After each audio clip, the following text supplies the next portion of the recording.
Hi, this is Dave from Wargaming Old Guys, and this is another painting video, part of my Get Your Paint On videos, and we're going to have a look at lava for my Forces of the Abyss bases.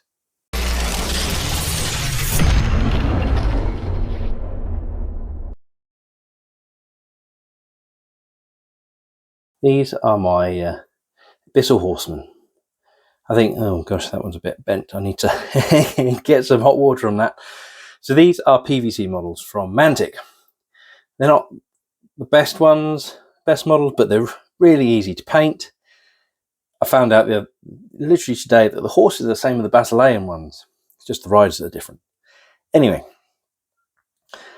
so apart from them being PVC, I need to straighten that out. That is really annoying me. I'll do that later on. Anyway, so I did this and I did the base, and then I posted it to the Moonhopper Games who produced the paint, and they're like, oh, that's really nice on the lava, and it's a nice effect on the lava. They asked me to do a tutorial on it, so I've got to the point where I can do it. So what we're going to do, I'm going to have to make the bases first. Because this is all clay. This is we'll do the clay first, and then we'll paint it. So we'll go through it all. So that's the end, kind of like the end effect we're after, and we'll show you how to get there. Okay, so before we get started, these are the paints that I'm using. Yep. So we have for the rocky outcrops, the greys, just the general mass greys. What we'll have is just a standard craft paint there, and another craft paint there. I didn't pay £3 for it, but anyway, they're the normal craft paint used for the rocks and the greys, the different levels of greys. Yeah, so that's where we got those. Then for the base color for lava, what we've got is, this is a Vallejo, I believe it's Vallejo, Scarlet red. So this is the darkest red I have. Yep. And the Vallejo's it's a nice color. It covers well, and it's easy to use, and these pots are really good. Now, as we go up through the layers, now this is the bubbling lava. It's a technical paint from Moonhopper Games. It's a small shop down south, which provided this paint as a free. It was in the goodie bag from them. I thought I'd use it and see how good it is, and it's actually very good.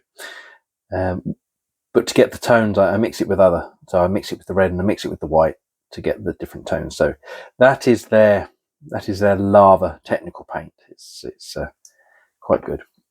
And then I use the white. I have used a Citadel white Scar, but other whites are available. I'm just using up my Citadel paints. I prefer the Vallejo colours and two thin coats. I like two thin coats as well. So anyway, so I use that for the white. Now, once all the base is done, I do I've got like a flock, homemade flock that I use, and then where the flock doesn't stick to the base, I then fill in those gaps with some terrain bits, and these are also from Moonhopper Games. And this one's called Barney Rubble. It's called a rock pot, and it's called Barney Rubble. I open it up quickly, it's different rocks. Yep, small rocks. Again, that's a sample pot. Yeah, that's not the full-size pot. And then also I use these. Now, again, this is from Moonhopper Games. Now, these are more, it's like, I suppose it's little silver nuggets, and it's called, I can never pronounce this correctly.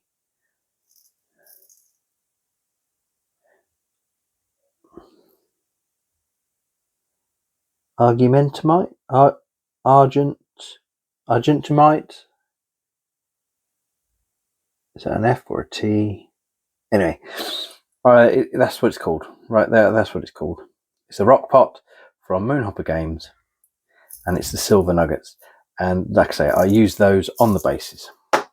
So that they are the main materials I'm using, and then you get, and then we'll follow on and use the equipment I'm using as well. And we'll go through the bits that we need. So first of all, you need your base. Brilliant. You need your toolkit of modelling tools. You don't need the files at the moment, but the modelling tools. So we've got that. You need some air. I use some air dry clay. I use Das Stone. It's the best one I've found at the moment. I got it from a place called The Works, and it was about £1, just over £1 for that. So that's quite good. If you don't keep it in the right container, it will dry off. Okay, so then you need a knife, and I find a little tub of bowl of water is also helpful. So there's the base. We're going to go ahead and do the general shape of the feature we want. Okay, so let's go away, do that. Okay, so here it is. Now, this is the general shape. Obviously, this will turn into what we have on something similar to what we have on the Visual Horseman, and we'll do that in a minute. As you can see, I've done that, and it's dry, and the Das clay dries quite hard as well. So don't worry about it. Looks pretty pants now, but we can sort that out. That's not a problem. This is for imps. This is going to be used for my imps on my. I'm doing a 48-hour challenge video. So this will be a version of that, and this will also be taken into account the time on that video. But it didn't take very long, 5 minutes, not very much at all. And while I was doing that, I thought, well, I have a spare base here for a regiment, so I've done a regiment version as well. Now, what I found with the wooden bases, you won't get it with the plastic bases. The wooden bases, when you put the wet clay on, it can start warping the MDF. So what I do, I put a sheet of magnetic, I don't know what you call it, A4 magnetic sheet, glue a piece of A4 magnetic sheet on the back, and I've got a baking tray that I'll leave it on while it dries. So it reduces the warping based on the moisture. And once I put all the detail on, it'll go back on the baking tray until that dries. Yep, not an issue with the plastic bases though I have still magnetized it because that's how I transport them and store them. So apart from the ones in my display cabinet. So that's what we've got there. Now what we're going to do is we're going to get some more Das clay, and we're going to put the external details on the outcrops. I just need to stick little bits of clay. Now, when I put the big bit of clay, when I put the majority of the clay on the base, I had to put a little bit of super glue in. Now,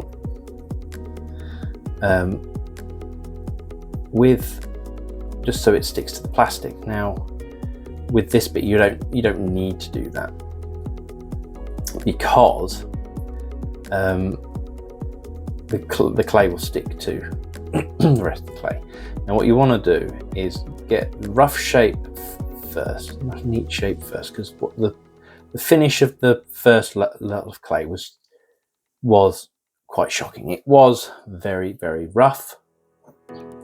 So we just need to put a layer on, which means we can do stuff with little layers multiple times. Yeah, and that will slowly build it up.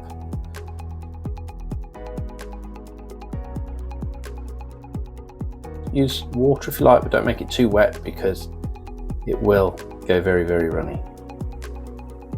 And then you got to think about the direction at which you want the texture to go. Now I want the texture to go down.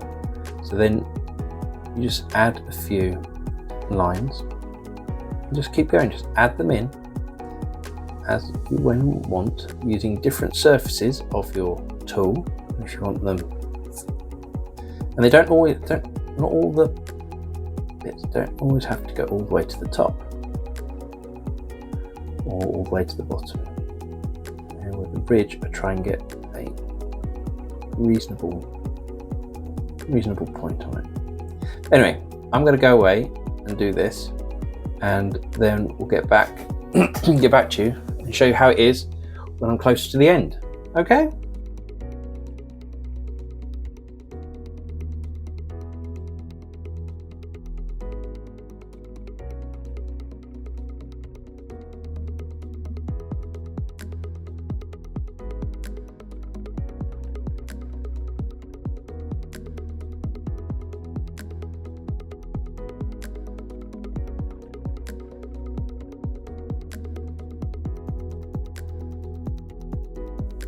Okay, so here we go. Right, that is that now. Textured and done. That's got to dry. You see some of it's already starting to dry, but that needs to dry rock solid before I even start thinking about spraying it black. And oh, I missed a bit out there. I'll do something there, and then that's done. So we'll let that dry, and then we'll paint that. I'll get around to doing that separately off the camera. This is probably going to take me about half an hour to do. That's with the clay it's probably only taking me about 20 minutes to do. So once that's all dry, sprayed, the actual bog standard grey is going to be relatively easy, but the lava, it won't be hard to do. But yeah, overall that base will take me about half an hour to do. Okay, so here we go. So here they are. As you can see, I sprayed them black, and then that's one, and there's the other. Yep, that's the corner one. Now what I'm going to do is I'm going to use some cheap black and white craft paints to get the grey that I want, and I'm going to go dark grey and work my way up to the light with the dry brush of white at the very end, to get the actual effect that I want for just the grey.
Okay, so that's dry enough.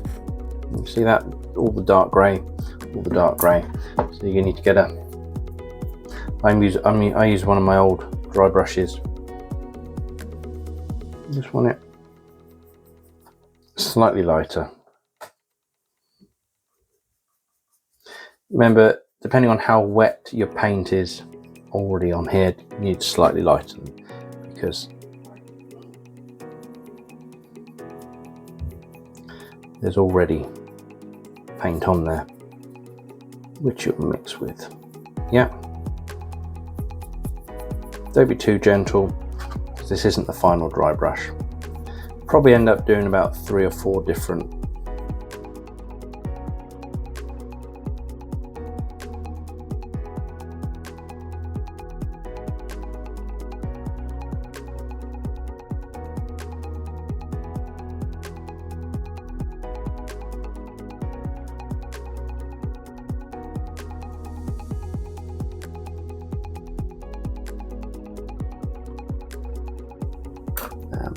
yes, anyway, so we'll go away, leave that to dry, and then we'll be back. Okay, so that is now completely dry. Yep. Now we've got a layer of black, 2 layers of grey on there. Now we're going to go slightly lighter and not as heavy with these. Okay, so we need to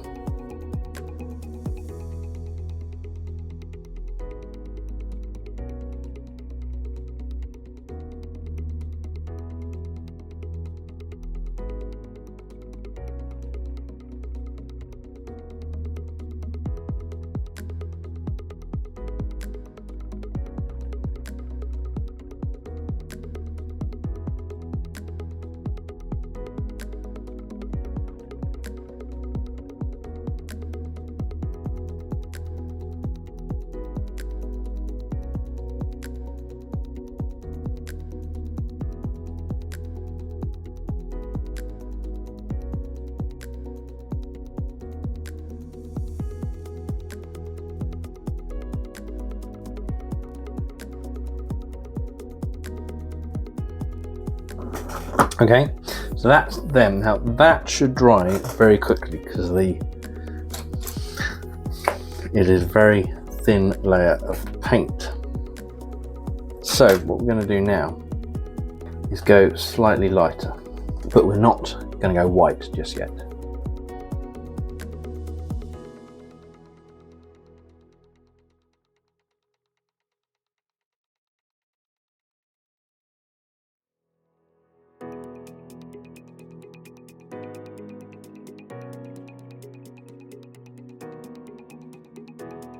That is the final grey. Now we'll let that dry for a few minutes and then we'll go and do the white. And once the white's done, that is when we start doing lava. Okay, so we're back now and we're going to dry brush it with white.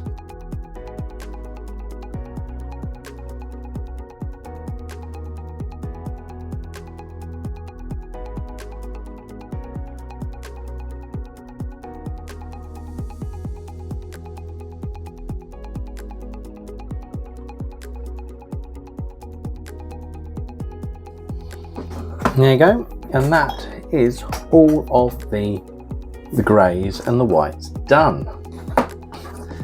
Didn't take very long at all. Okay, we're back. That's dry. Okay, so then we're going to get some Scarlet red.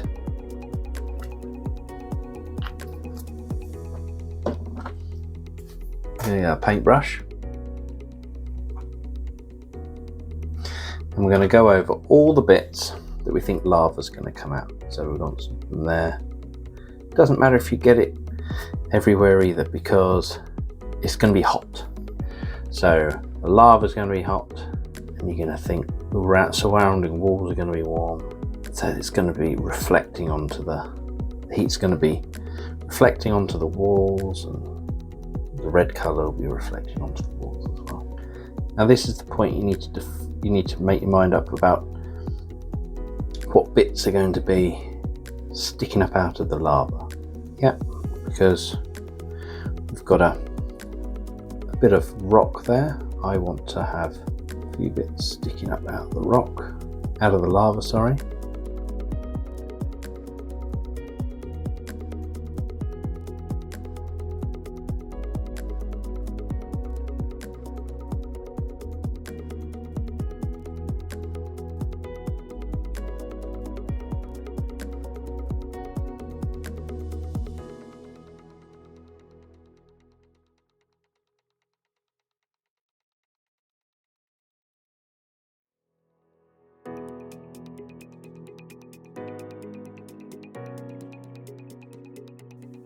Okay, so that's the red. Now you can do the next bit while it's slightly wet, because what I'm going to do, I'm going to mix some of this with some of the red to make an intermediate step. So we're going to make an intermediate step between the bubbling lava and the scarlet red.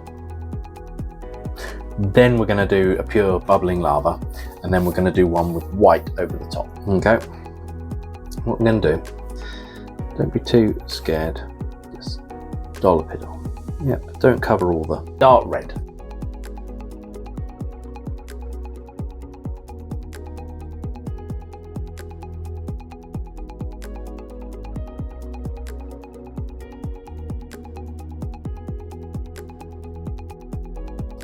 Yep, there you go, that's the first.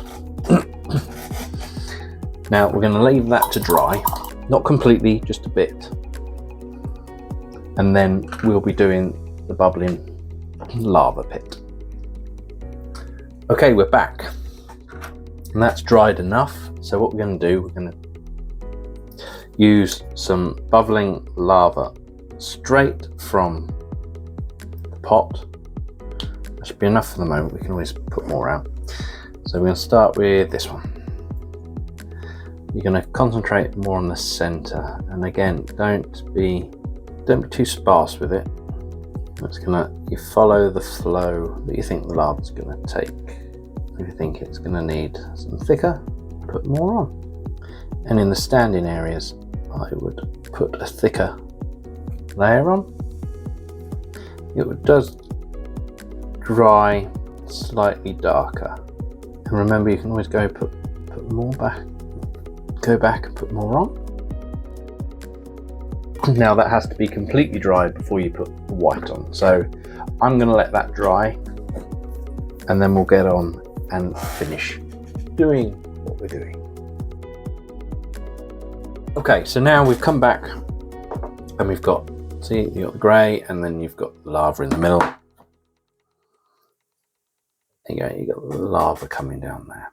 Yep, okay, so now we've got some white and we've got some of the bubbling lava pit. Now mixing that together to get a slightly lighter. Now remember, we're going to do a white after this as well, but you don't want to do too much of this. It's literally, you don't have to put it everywhere.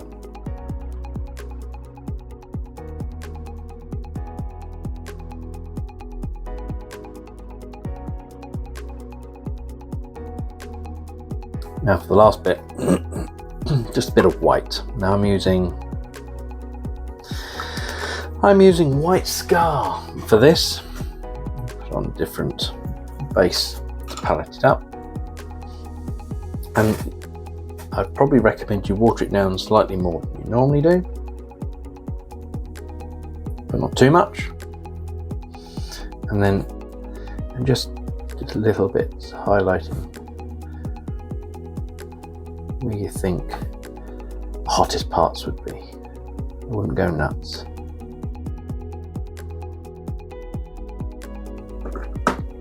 And that's done. And that is how I did the bases. Okay, so here is the final article. I've done all the imps, painted all the imps. You see I've got the lava on there, and I have based it with my homemade flock, and then I've used the Barney rubble and the silver nuggets, which are in the link below for Moonhopper Games. And I'm really happy on how the lava's turned out with this one, and it shows the versatility of the paint and how you can mix it with other paints, and it still turns out pretty well, I think. So yeah, so that's the one with the imps on. So that's a finished regiment. And here is the other base. I haven't decided what I'm going to have on here. As you can see, I've got the lava and the rocks, the lava inside the rocky crevasse, and I've also used the Barney rubble and the silver nuggets again to fill in the gaps where the flock doesn't quite glue to the base. So that is the final outcome for the tutorial. I hope you've liked the video. If you like the video, well, if you want to see more, like the video, subscribe to my channel and ding the bell for more options, and we'll see what other painted tutorials and things we can come up with. So catch you on the next video.